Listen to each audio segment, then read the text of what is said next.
The Joe Rogan Experience. It's because everybody's going to be co-opted if you don't. Well, you're right. Yeah, we better be good then. Yeah. For me, the go-to group is the Beatles, and I had this moment where Paul McCartney picked me up at John Lennon Airport. He was driving the car and brought me and kind of showed me where the different neighborhoods of the Beatles, and which was an amazing experience. And he'd stop and he'd say, "Oh, this is where this happened," and that's where. And he said, "Do you mind me telling you this?" And I'm like, "Are you kidding me?"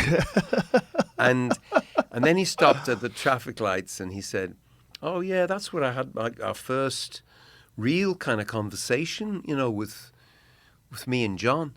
And I said, "Hold on a second, I'm a bit of a Beatles student. Didn't you have that when you were in the Quarrymen and such?" He says, "No, it was a different level."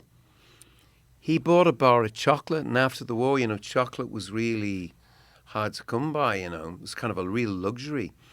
And he bought the bar of chocolate, and he didn't give me a square. He broke it, Cadbury's milk chocolate, broke it in half. And I said, "Oh, so you're into sharing too?" He said, "Yeah." And he said, "I don't know why I'm telling you that." And he drove on, and I just thought, "Oh, I know why you're telling me that." Greatest collaboration, not just in music, in the history of music, maybe the greatest collaboration in the history of culture started with half. Wow. They gave it. My mate, Googie, who I just spoke about, who knows all about you and knows all about your sport, he taught me everything he had. And they came, it was tough at times, as I told you, in their house. And he just gave me half of it. Whatever he got, just half.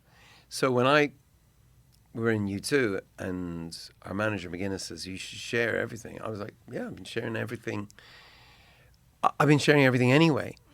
And even now, Edge and myself, we're sitting in our house, we share this place in the south of France. We've been there for 30 years. All our families have kind of grown up there.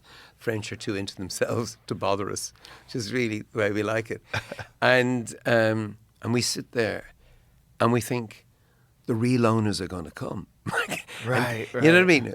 Because we still don't really believe this has happened to us. And you know what?